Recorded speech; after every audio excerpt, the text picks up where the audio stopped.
Good afternoon, Madam Witness. Welcome back. You may kindly take your seat. Madam Witness, for continuation of your testimony before this Commission of Inquiry into Local Government Councils and related matters, I want to remind you once again that you are still under oath. Before I hand you over to Madam Chair for us to proceed. Thank you. Madam Chair, over to you. Good afternoon, Madam Mayor. You are welcome back. Afternoon. Thank you. Council, can we please proceed? Yes, thank you very much, Honorable Chairperson. You were explaining before we went on break the CEO and the Mayoress, as the case may be. Nena, dangane kondi explain bala ñu dem break affaire CEO bi ak Mayor bi. Do you want to proceed before I ask my question? waaw foog naa foofu waxtaan mo nañ ci mooy ne comme wax naa la ma ne la amuñ a threshold. As I said, I think we have discussed that already before we left. As I said, we don't have a threshold. So te foog naa ne tam suñ spending si yëpp mu doon dem in line of loi bi naka la ko waxee.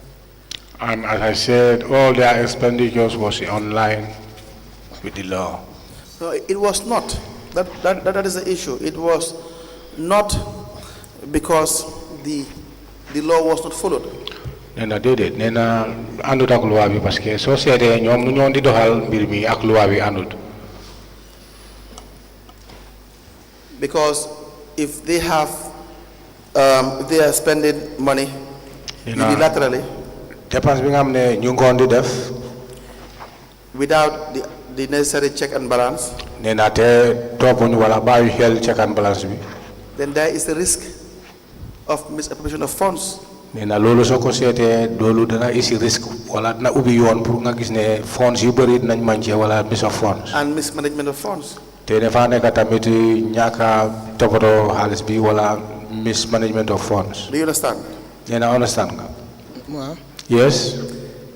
That is the reason why there has to be adherence to the regulations. Nena lii moo war a tax regulations yi nit ñi dañu ko war a toppa.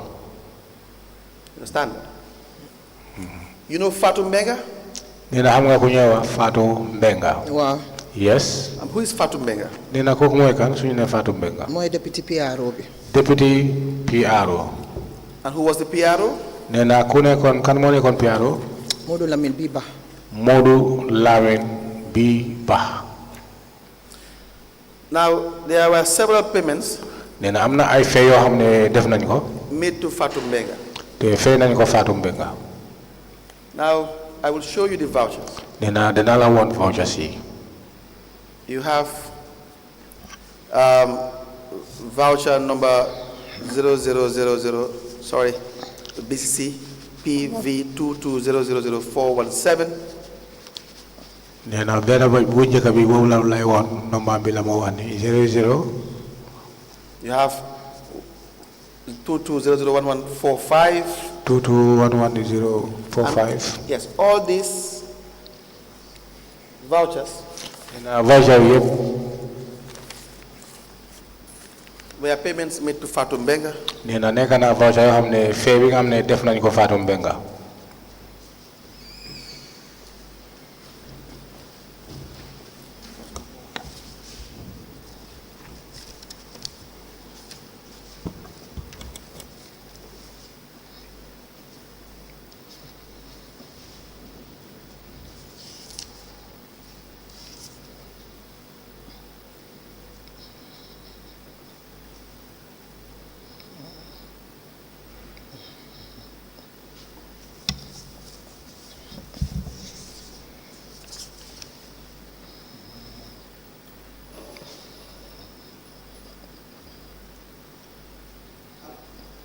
All of those payments nena seetal fee yooyu yëpp made to Fatou Mbenga nga xam ne fee nañ ko Fatou Mbenga.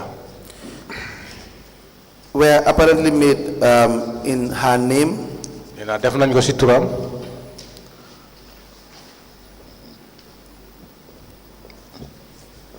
waaw. As per directives from you. Nena te nekk na loo xam ne yow yaa leen xelal pour ñu def ko. she was acting parce que moom mu ngi nekkoon acting as per your instructions. ci kaw yow sa kàddu yi nga xam ne yaa ko instruct. Is that correct? ndax loolu dëgg la. mbépp loo xam ne Fatou Menga daf ko request. All that Fatou Menga requested. From A to Z. From A to Z. man maa ko wax. I told her. And why is that? nee na lu tax loolu. wax naa la ko ma ne la. I told you that. suñ soxlee dara. Whenever we need something. we make a request. We do make a request. Request la ñoo def to the CEO. We make a request to the CEO. So now it's left to the CEO. Now it left to the CEO. mu ne ñu waaw or déedéet. To say yes or no. So seetee benn si request foofu. If you check one of the requests. It's from the General Council. It's from the General Council. Pour ñu help the flood victims. To help the flood victims. But the money cannot be requested by the office of the Lord Mayor to decide as to how to spend this money. That's the issue. Then why so say the halis bi wata neka request bi nga xam ne Lord Mayor bu ko war a request pour wane naka lañ ko war a dépenser nee na léegi mooy wax bi. Lead Council. musu ñoo am request boo xam ne dañoo ne mayor bi moom moo ko spend naka la ko bëggee loolu musta am. li ñoo def mooy we request the money. That have never happened. There is no request that they indicate that it's the mayor who said she need that to be expended in this way. No. Fatou Menga lu wax was very clear. Mayor ma instruct pour ma def request bi. What Fatou have said is very clear that I advise her to make a request. So this is ñun suñ boss stop bi fu mu mooy make a request. And what the powers we have or where to stop it, that means to make a request. So pour naka lañ ko implementer loolu dafa def CEO bi naka la ko bëggee. But the implementation is left with the CEO the way he like it. nekkut ne xaalis dañ ko dee jël dugal ko si baak indi ko suma office comme nu ma ko déggee ñu ko interpréter. It doesn't mean that they put monies in the bag and bring it to my office as the way I had them interpreting it. Flood victims. The flood victims. For example. For instance. It was made through assessment. It have made two assessments. What kind of assessment? There are one assessment. Comme ku nekk victim bi lan la soxla. For instance, each of the victims, what you needed or you wanted. We take it to General Council and it's there in the memo. We took that to the General Council and it is on the memo. General Council. Who did the assessment? Nena kan mo def assessment bi. Ñoom Modou Lamine Biba si la bokkoon. Modou Lamine Biba was in. They cannot do that. Si Red Cross lañ bokkoon. Red Cross was involved. But they cannot do that. Nena ñooñu duñu mën a def loolu. There is a procedure for expenditure. Nena dafa am yoon pour dépense bi. No, I'm not saying ne ñoom ñoo doon spend. I don't say assessment bi. I'm talking about the assessments. So who was spending? Nena kat moo nekk di dépense. Kat moo nekk? Di dépense. Spend. The office of the CEO. So they gave the money. ñun def mooy we request for the money. So the money biñ ko jëlee ñu jox ko Fatou Menga. What we did, we request for the money, and when we got the money, it was given to Fatou Menga. So through the need assessment, we pay that money to these people. Through the assessment, we then paid these monies to these people. And they were all there.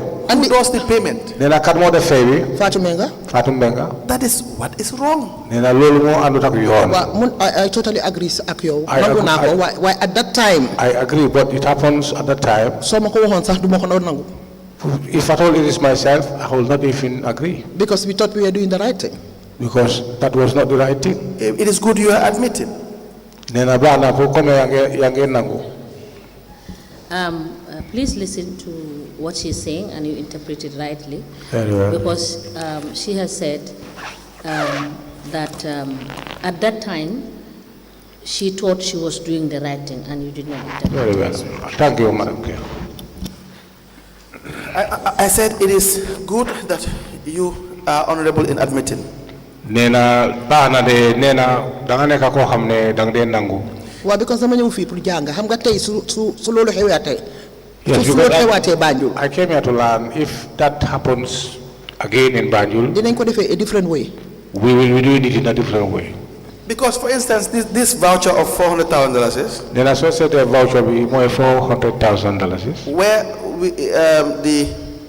the payment description reads cash allocation to flood victims. Then voucher be looking for more cash allocation to victims, flood victims. Where you have a memo from the Lord Mayor nee naa nga xam ne am nga letter bu jógee si Lord Mayor to the Assistant Public Relation Officer. to the Assistant Public Relation Officer. The subject is General Council's resolution on the need to assist the Banjul flood victims. nee naa lu mu bind foofu mooy General Assistance to help the Banjul flood victims. To need to assist the Banjul flood victims. Need to assist the Banjul flood victims. Now, following a resolution by the General Council on the 2nd of August 2022, Then associated General Council's resolution being hamne ñu ko def 2nd of August 2022, August 2022 to assist victims of the recent Banjul flooding, and to assist the victims of Banjul flooding pour jappalé ñoo xamné ñu nekk Banjul ñi nga xamné am nañ problème do. I am proposing on behalf of the General Council to raise an amount of $400,000. Néna lolu bind nañ ko néna mu ngi propose pour nga raise xaliss bi nga xamné dem na ba $400,000 to assist the above mentioned victims. pour jappalé ñoo ñi nga xamné am nañ tété ndox. Bearing in mind that the council is not presently financially buoyant. Néna way ba légui bay nga xel né council ba légui luñu amé ci xaliss dal nekkut né neewut xaliss bi bariwut. Now, the request for impressed for support Néna lo xamné bind nañ impress for support that request was written Néna bind nañ ko by the Assistant Public Relations Officer Fatou Mbenga, by Fatou Mbenga moy addressed to the Chief Executive Officer via the Director of Finance, relationship té daf ko address to the CEO the CEO via the Director of Finance. via the Director of Finance. Says I write on behalf of the Mayor Néna bind na ko ci kaw ci turi Mayor to request for $400,000 di laajte xaliss bu dem ba $400,000 as council support to the flood victim. pour nga gis né lolu da nekk jappalé wi nga xamné council lolu la ñoo jappalé flood victims. Now, who was this money given to? Who were the flood victims? How were they given this money? Do we have a retirement for this? Néna légui kan mo fay xaliss bi ñan ñoy victime yi ak nak la joté xaliss bi néna nda mën nañ am retirement. Yes, it's a question. Néna laajte la. I am sorry, Fatou Mbenga dina wara def retirement bi. I'm sure Fatou Mbenga will do the retirement. Te alhamdulillah ñi jox xaalis bi. And blessing to God, the monies, those she gave the monies to, Foog naa ñëpp a ngi dunda de ñu ngi fa. I think they are all alive. And foog naa dina si yokkale na tam. And I think I will add some to it. 400,000 bi. This 400,000, Yóbbu wutoon victime si fenn. that does not take the victims anywhere. Man personally suma family. For me personally, my family, Spend nañ about 350,000 extra si loolu. they have spent more than 350,000. Moo tax it was very painful. This is why, or that was why it is very painful. It was Suñ very ko bëggee painful interpret as Fatou Mbenga dafa jël xaalis bi ñëw indi ko suma office jox ma ko man. to interpret that like Fatou Mbenga took the monies and bring it to my office. As I said, As I said earlier on, the process might be wrong. the process might be wrong. No, the Loolu process accept is- naa ko. The process is wrong. Okay, it's wrong. It's wrong, yes. Now, the amount, like I've always been saying, Nena njëg bi mooy xaalis bi amount bi comme moom toujours daf ko dewa my position with the lawyers nena moom position bi ak lawyer yi is that even if it is $1, nena mooy su nekkee benn dalasi sax dërëm it's public funds. nena mbooloo ñoo ko moom. And there's a law that governs how to do expenditure with respect to public funds. nena te am na loi bi nga xam ne dañ ko tëral pour nga gis ne mbooloo xaalis mbooloo am na ni ko defal si. Now, who do we know the entire victims of this flood? nena mbaa mun nañu am ñi nga mun nañu xam ñoo xam ne ñoo bokk si mbir mi ñoo entire victims of the flood. How ma ndax Fatou Mbenga mu ngi amee kayit or not, but this was very transparent. I don't Because know. NDMA am nañ the how to call it, am nañ list bi. Banjul City Council was having the list. And I think even Red Cross might even have the list because ñoom ñoo doon def need assessment bi. I think Fatou Mbenga may have the records or the list because this was very transparent. All these records of, even in Banjul BCC, we have the list. And- The Red Cross too, they have the list of those victims. And again, leena dama ko bëgg a wax. And I want to add something to it. Fatou Mbenga defu dara, Fatou Mbenga was just a messenger. Fatou Mbenga did nothing because she was just a messenger. Man mako binda. I was the person who sent or advised him to do that.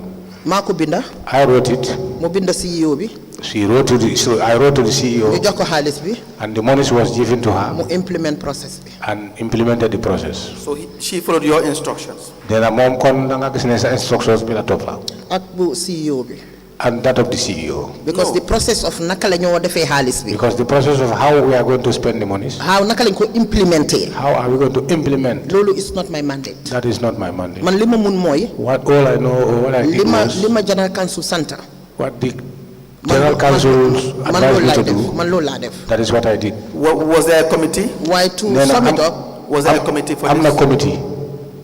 400,000. Was there a committee to decide who receives what, whether it's a $1 No. or two? Nena nda ci 400,000 bi dafa am committee bi nga xam ne ñoo war a taxaw pour xam kii ñaata lañ ko war a jokkale ñaata la war a am. Waaye foog naa wax naa ne there was an assessment bu ñu def ba pare. I said that I think I have told that there was an assessment before the payment. Li ñu drive up to 400,000 bi. What drive us to the amount of 400,000? Dafa war a nekk di assessment bi nga xam ne moom lañ amee. Moom lañ am. It's through the assessment that we had. You can produce the assessment. Nena léegi pour nga def sa kattan nga isi assessment. Xëy na mu laaj ko di CEO. I think if the CEO is asked about it. Because man amuma ko. Because I don't have it. No, the CEO did not say there's an assessment. CEO waxut ne dafa am assessment bu am. That is why it will be difficult for me to ask the CEO. Ne ba tax moom kon dana na xare pour moom mu laajte CEO. Waaye léegi su ma demee dinaa ko laajte di CEO bi fa nekk because dina fa war a nekk moom. I think if I go back I will ask the CEO presently there.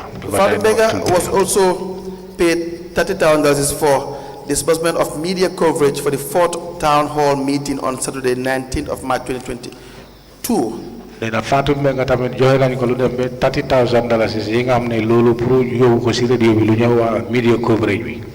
It was paid to her. Nena fay nañ ko si loxo si moom lañ ko fay. Under instructions. Nena te loolu yow boobu tamit sa kaddu la. It's also wrong. Nena loolu tamit nekk na loo xam ne warut. Waaye lead council foog naa dag ma dégluwul bu baax li ma la wax de. Council, I think you don't hear me very well as what I have said. Man dama la ko nangul ma ne la. I agree to you that. I totally agree. I totally agree. Ne la process bi was wrong. The process was totally wrong. Bu tey nekkoon dimba. If I told today will be like yesterday. Duñ ko defee noonu. We will not do it like that. And I think that the office of the mayor should be guided. And I think the office of the mayor should be guided. Man li ma mun rek mooy request laa def. All I do request. Lii lañ bugga. We need this. Why it's not for me to say ne nii lañ ko war a defee. But it's not for me to decide how it is to be done. Waaye Fatou si suma ron la nekka. But Fatou was under me. Su fekkee ne Fatou dafa defoon mistake sax. If I told Fatou did a mistake, man dama war a honorable pour jël loolu. I need to be honorable to take over that. So lu ma wax commission bi mooy ne. So what I want to inform the commission is that. Loolu xew na.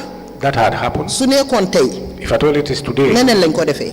It will be done this way. Again, I understand. Again, I commend you for your cooperation. Because it is individual cases. Because I have to take it one after the other. Because that's the procedure. Because the payment for media coverage is different from the payment of, let's say, monies for flood victims. Flood victims media coverage I still know it's a general, it can be general. And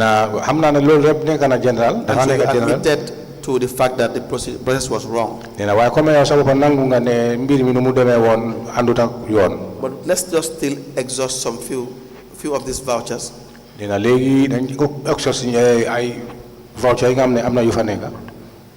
understand that? Now, the media coverage, for instance. If Fatou Mbenga requests for the amount on your behalf, and the payment is made to Tourist Media Consultancy,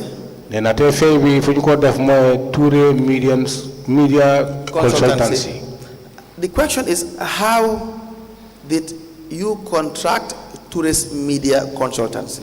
Nena laajte bi mooy naka nga demee ba tànn Touré Media's Consultancy nga contract ko jox ko contract bi. foog naa waxoon naa la ko ci beginning bi ma ne la.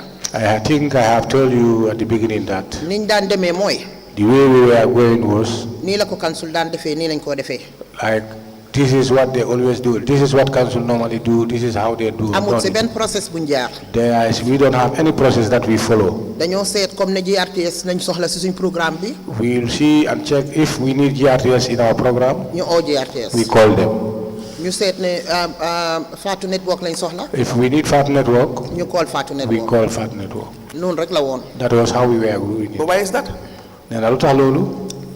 foog naa wax naa ko ma waxaat ko. I think I have said that and I will repeat it. And especially when it comes to media. nee na especially when it comes to media. leneen musuta ñëw si suñ xel mi. No, nothing have came to our mind. lu dul xaaral ñu seet fi nga xam ne moo gën a am visibility. To see that let us check where we can have more visibility. te ba tey maa wax ak yow nii. And even today I'm talking to you. ben tey noonu lañ ko dee defee de suñu amee coverage. That is how we normally do it till now. We just call whenever ñu we xoole have ñu ñëw. coverage, we just called. Is it that you do not know the procedures involved? Ndax xamuleen yoon bi nga xam ne boobu moo tëral.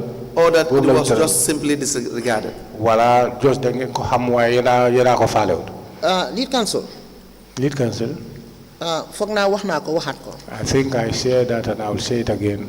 man li ma mën a def mooy su ma bëgg laa am. All what I can say is that I know what I wanted. am nañ programme. We have a program. ma ne leen ABC ñu ñëw. And I advise them or I say to them that call NBC for them to come. Call media bi mu ñëw. Or call the media to come. But the process of naka la ñoo ooyee media bi. But the process of calling the media. wax dëgg yàlla boobu tam nangul ma ko boobu du si man. To truly speaking. Because am na ñoo xam ne dañ leen di fay ñoom tam pour loolu mooy seen liggéey. I know there are people we used to pay and that is their work. Lord Mayor, this is difficult. Lena waaye dafa naare na. On my part. Si side am. To understand that. Pour mo muna understand lu ñu ko def. The reason is. Nee na lu tax mooy.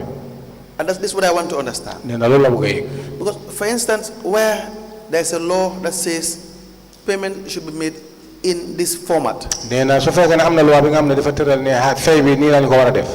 And it is done quite the opposite. Nee na waaye doo def nañ ko waaye li nga ko defee àndut ak mbir mi ni mu ko waxee. Now we must ask the obvious question. Nee na foofa moom laajte rek moo fa war. Whether ndax we knew that the law existed. ndax yëg nga ne loi ba am na loi bu ñu tëral pour loolu.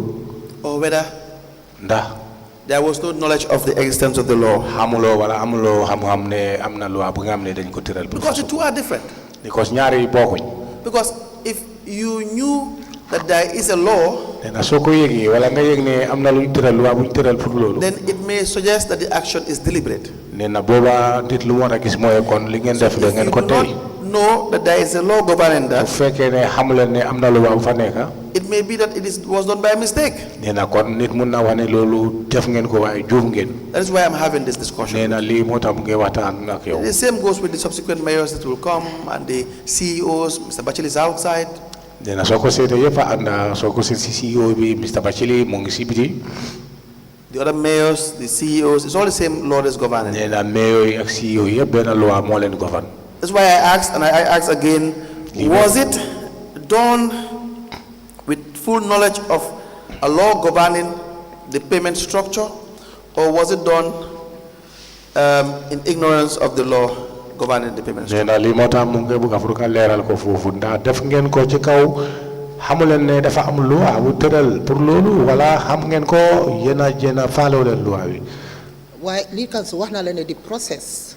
I think I told you the process. How those money were implemented. Naka lañ ko defee.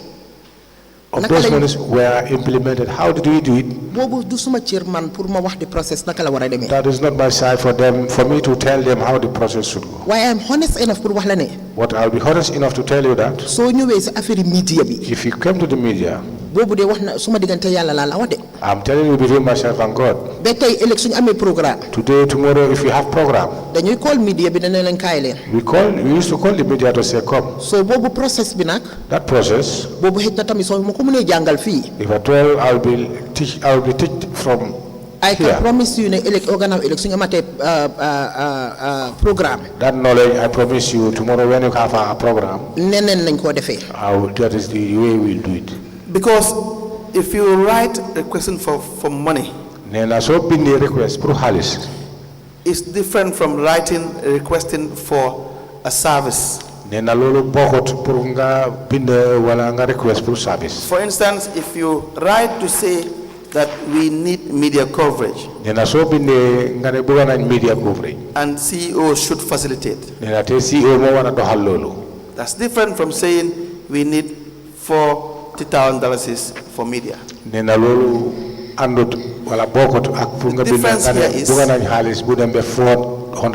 The difference here is you are now doing the procurement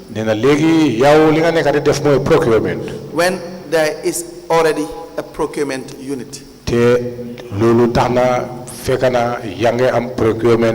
There's a contracts committee. Contracts committee. Not Nena Moy. There's also a contracts committee. Contract committee. And there are procurement regulations. Procurement regulation. And procurement act. Procurement act. Which requires that procurement activities must be done in a certain way. Procurement act. So that's why I asked that question. So again, yange wahne command sumane CEO facilitate. I think what you are saying that if I say the CEO to facilitate, bobu nga wahne ñu ngi bypass the procurement law. And that is where you are saying that we have bypassed the law. No. To request for payment, it's not unlawful. But to be given monies that are meant to follow another process for procurement process, for you to do your own procurement, would be wrong. That's totally wrong. So my question is, did you know this before or you did not know?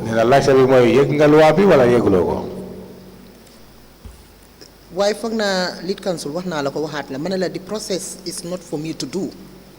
I think I have cleared that out. No, the question is whether you knew that there is a procurement process to be followed or you did not know that there is a procurement process to be followed. How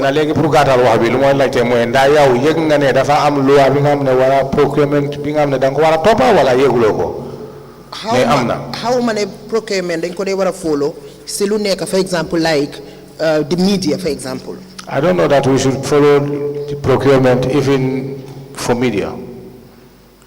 Where would the media be different? I don't know. So to be quite honest, lolu mom man ko doro dega tay fi wax na la ne demba sax barka demba bi amé programme we just call the media ñu ñew. As I said earlier on, we just inherited it like that. But I don't have an idea to it. And I said, if in the day before yesterday we got a program, and the same way we did. Should it not be the case that the General Council, everybody involved, the Mayoress, the Mayor, the Chairperson, the General Council, the councillors, everyone present, the clerk, that they, as the supervisory body of Council's administration,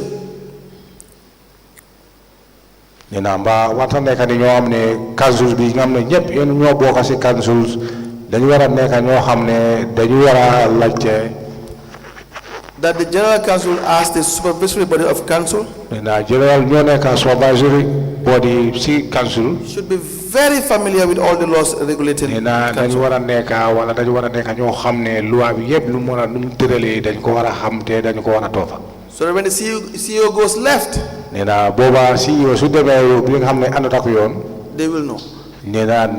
When things are on the right, they will know. Is that not supposed to be the case? On a normal circumstances, no lower the mayor? Yes, that's exactly how it should. Why, please proceed. Why But I think I have told you that. Whatever we are informed, that is what we know. Council is structured like that. Council is structured like that. But the laws are there. nena way amna fa ay loi waa dafa am loi buñ bind ci book yes there is a law written on ak loi boo xam ne ñeneen ñoo ko implement and there is a law that is implemented by others Follow the one that's on the book. lead counsel Yes, please. it's difficult pour nga fight yëpp nag it is very difficult to carry all the fights and it's very difficult pour nga waxtaan ak koo xam ne toogut ci suma position and it will be very difficult to talk to somebody who have never sit on ni ñëw waxtaanee man maa yow all that we are discussing myself and yow yaa ngi maa waxal lu waa wax you are telling me about the law man maa ngi laa waxal the traditional way of governing council I'm telling you the traditional way of governing council su fekkoon ne loi rek la ñoo toppa if at all you are following only the law doole bu mag la mayor si di am then that is I will have a big a typical example mooy for instance a typical example is that nga binda to the ministry if you write to the ministry ne ko dama gis loo xam ne dafa dem wrong in council and claim that we have seen something that went wrong in council I want to make restructuring and I want to make restructuring mu bindaat la back and they wrote you back wan la ne la hello you know like hello bul ma bindaat don't write to me su anymore. binda amee If you want to write CEO bi moo ma war a it's binda the CEO who's supposed to xam nga loolu how embarrassing is that number one no that is an embarrassment number two loolu lan la woon CEO bi number two what does that show to the CEO ne bul déglu kii du dara which means now they are telling him not to listen to the mayor and which is some of the nothing. evidences are here last time moom laa bëgg a tenda I have many evidences of last year that was my intention to tell them. you might not understand You might not understand naka la suñ doole yi naka la wikee how weak our powers are. am na koo xam ne mu ngi toog si xëj na Fajikunda I think for instance, somebody is sitting at Fajikunda. kooku këram rek la toog He's sitting in his compound. kooku doole bu mu am si council bi The powers he has from council. yow amuloo ko yow mi mayor bi amuloo ko You mayor, you don't have it. Yes. That's why I said this has to do with the financial autonomy of council. You guys should wait until I give the instructions. When I give the instructions to receive the document, then we can receive it. Very well. So that we wouldn't interrupt the proceedings. Feel free. Very well. Now you said you have some documents. There are one I'm not getting away. We can pause the topic since the register is there with you to see the documents you have. Are they relevant right now, or do you want to? no as we go As we go. ma won la yéena yoo xam ne for example Yes, as we go, I can show you some of them as an example from si ministry bi from the ministry. Okay, very well. Then, whenever we discuss a topic and you have an example that you want to show or a difficulty that you have encountered, the Commission will be very pleased to receive communications because again, like we stated, Lord Mayoress, the problem is not only with you as the political heads. Then I come and go ahead. Then a problem we have political heads. Or with the council itself, Well, I see area council busy Boba. or with the CEO and the staff, Well, I see you ask staff of me. but every stakeholder in the administration of the local government area councils will be looked into. I kept ko hamne ne kana stakeholder si council ni one line la set The subject. role of audit, Yena so de basi bill audit, GPPA were here, GBBA, local government ministry, in fact we started with them. local government ministry si ñom lañ doron. Both the commissioners and the councils pointed out some of the things that we think were irregular on their side. Yena council si te commission bi tamit dañ am ay gestu bi nga xamne def nañ ko li nga xamne mom dafa nek lo xamne dafa regular si sen bor. So that everybody will have the fair share of the cake. Nena pour nga gis ne cake bi ku nek lu war pour nga jot ko lolu ngay jot. Now back to the issue. Nena suñ délé ci mbir mi. This is in relation to your daily expenses, Nena li nek na lo xamne bokana si bes bu nek dépense bi nga dé def. where ministry doesn't have a say. Nena fi nga xamne ministère yi wala ministry amu fa kaddu. That's what we are discussing now. Nena lolu lañ nek wala lolu lañu waxtaan légui. The payment of the payments made to, for example, media, for media coverage. Media coverage. Example, these things have nothing to do with ministry of communications, correct? Okay. Yes. Exactly. That's what we are discussing now. We will definitely also entertain and discuss your relationship with the ministry and the Local Government Service Commission.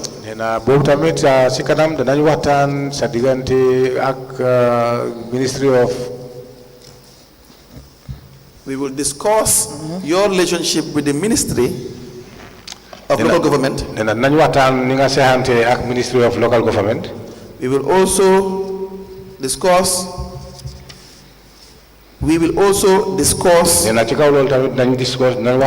matters in relation to devolution of power as well.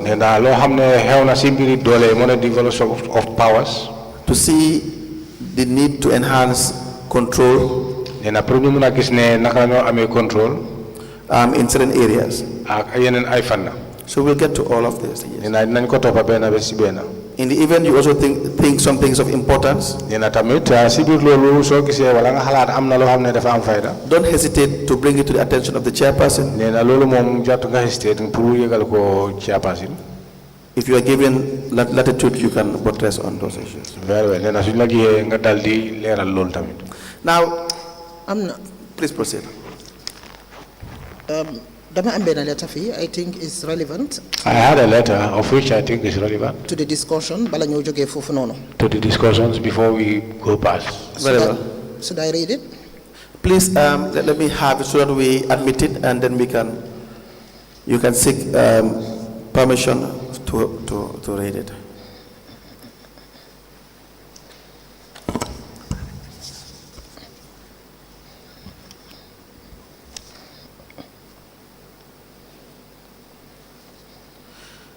We apply to tender a letter from the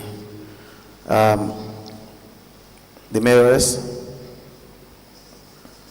The letter is from the Minister of Lands, Regional Government and Religious Affairs, Quadrangle, Banjul, 10th of August 2020, addressed to the Office of the Lord Mayor, Banjul City Council, Independence Drive, Banjul, with the subject restructuring of council personnel, signed by Mudu Bah for the Permanent Secretary,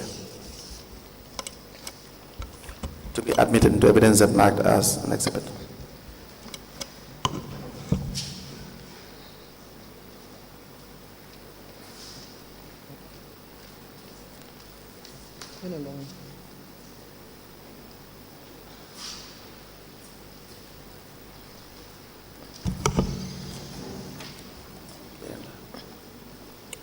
We also have a letter from the Minister of Lands, Regional Government and Religious Affairs to all addressees, 12 March 2020, says reappointments, dismissals, discipline, and promotion of state of area councils.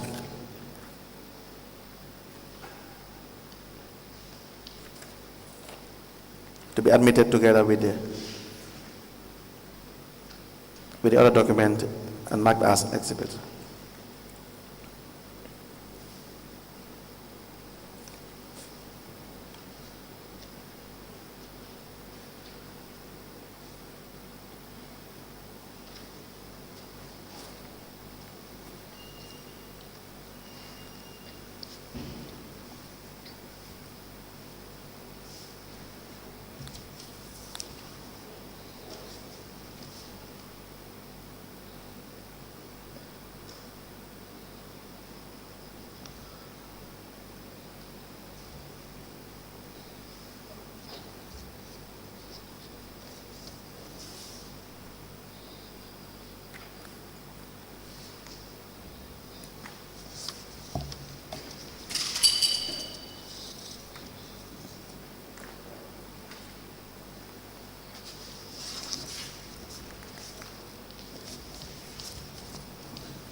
A letter dated the 12th of March 2020, the letter emanated from the Ministry for Lands, Regional Government and Religious Affairs, the Quadrangle.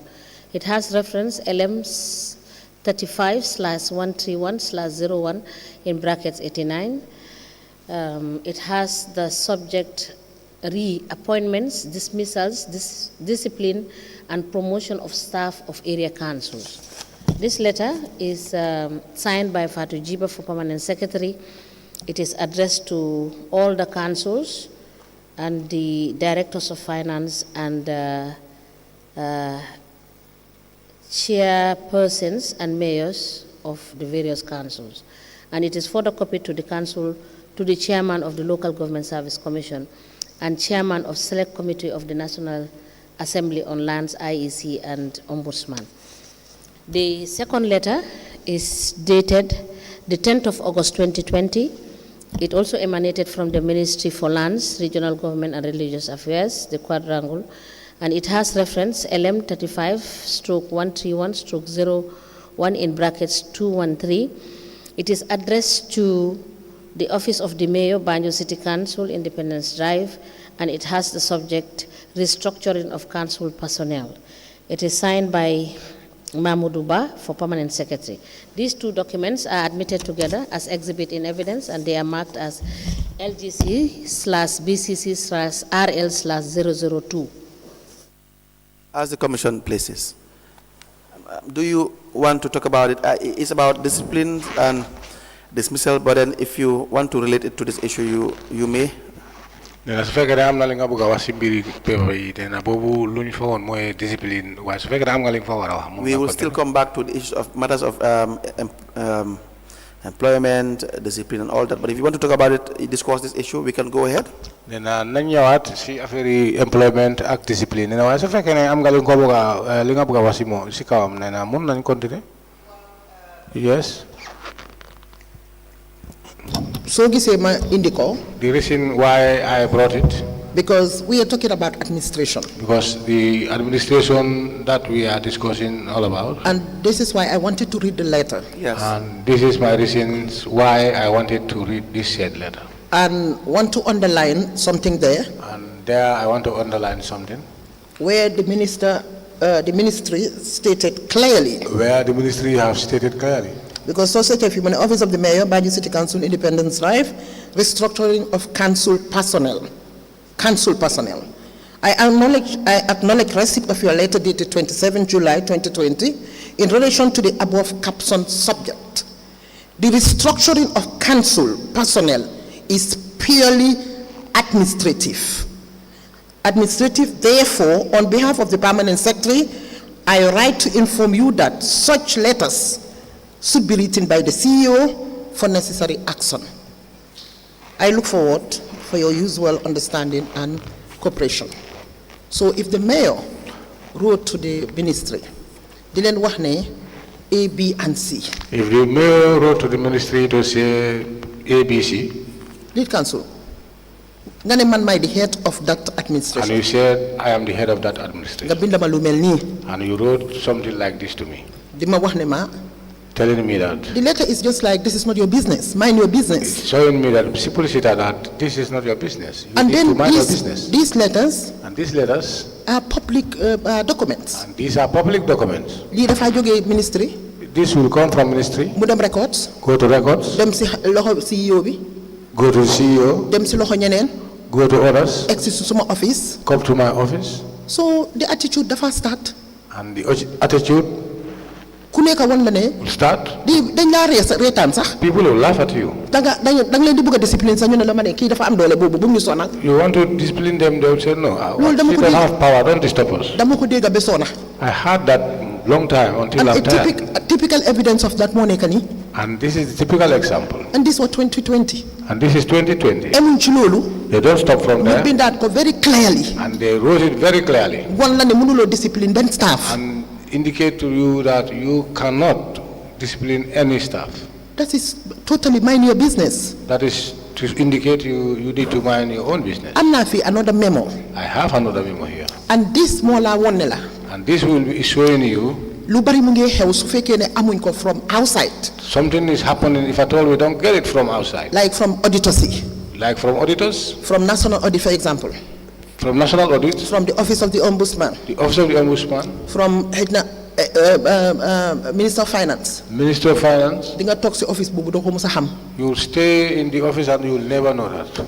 I wrote a memo to the CEO. I wrote a memo to the CEO. And this has to do with a witness who talk fee. And this has to do with a witness who seated here before. And I want to tender this pour nga xam ndax koku. And I want to tender this so that you can know that affaire am CEO su nekkutoon Office of the Ombudsman. That person with the CEO, if at all it is not the Office of the Ombudsman, du ma si doon xam dara.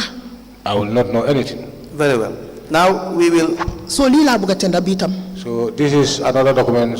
Because lii mooy wane ne. This will show. su doon letter bu jógutoon sa Office of the Ombudsman ñu indi ko ci man. If at all this letter does not come from the Office of the Ombudsman to me, du ma yëg sax ne bura xarab boobu mu ngi doon dox. I will never know that this thing is going on. Okay. But again, as I said. So nekkee si kanam. If you are a leader, da nga accept lu ñëw. You will accept. Well, I will apply to have this admitted. We will treat this matter under the issues regarding employment and disciplinary powers of both the ministry, the commission, the service commission, and the area council. And I will also respond to your comments before we go back to the issue of the finance.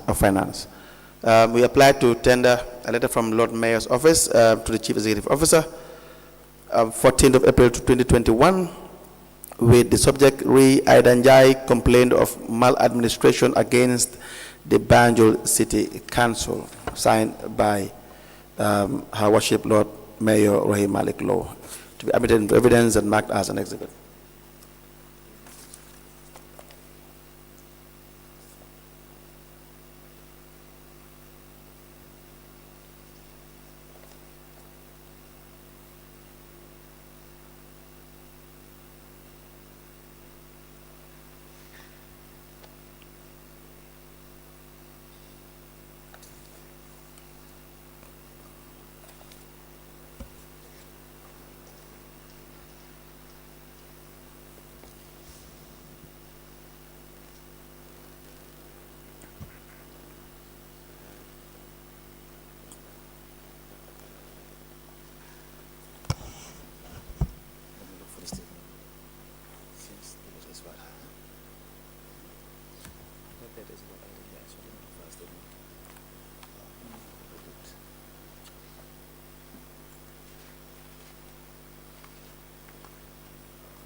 Chairperson, with your permission, I'm going to read letter B, listen B, memo B.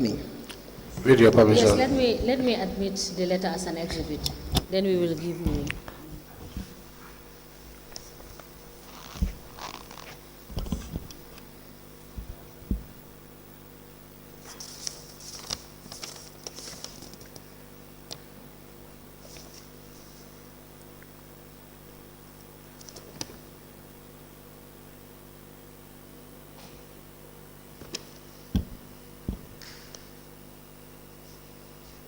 A memo dated the 14th of April 2021. It is coming from the Lord Mayor's office. It is addressed to the Chief Executive Officer, and it has the subject, Idanjai complained of maladministration against the Banjul City Council. And the letter is signed by Her Worship Lord Mayor Rohey Malick Lowe, and it is copied to the Ombudsman Local Government Service Commission, and a file copy is maintained.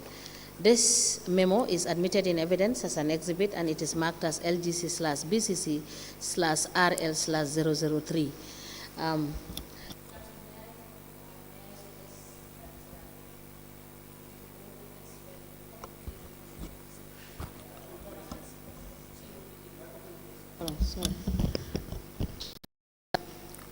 May I suggest that you are dealing to tidy up the evidence, to proceed with the finances, and we will return this to her after admitting it, for her to read it out, since he is requesting to read it. But when we are dealing with issues of governance, that is employment, etc., absolutely, then we deal with this issue. Yes, we So agree. we will give you the opportunity to read this. Whilst we tidy up the evidence, because she was dealing with the issues of the finance, we continue that. When we come to issues of discipline and your interactions with the ministry and the problem of having to discipline the staff, we will talk on that extensively, and you will have to deal with all of these issues to give us a proper insight. All right? Thank you very much, Honorable. Thank you very much, Honorable Chairperson. Again, so for all this, they are already admitted into evidence. Just as the chairperson has already stated, we will deal with these matters at a topic of its own, as a topic of its own, extensively.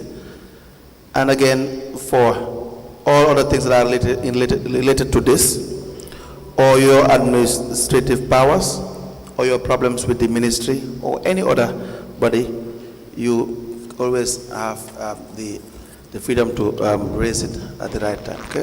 Well, Chairperson, letter memo B, to the CEO. This memo to the CEO. Tender womako because of discipline there. I don't tender pour paint a picture pour the lead council mo understand ne am na things you don't have your hamne man yeguma ko sax. My reasons of tendering this is not to show the commission about the discipline. All I want to do is for council to be aware of what I'm saying, that something I have transferred. When I was aware, the letter from the ombudsman. This was the time when I got this letter from the ombudsman. While the individual concern, but individual concerns, mom all the time from the mayor be hamna.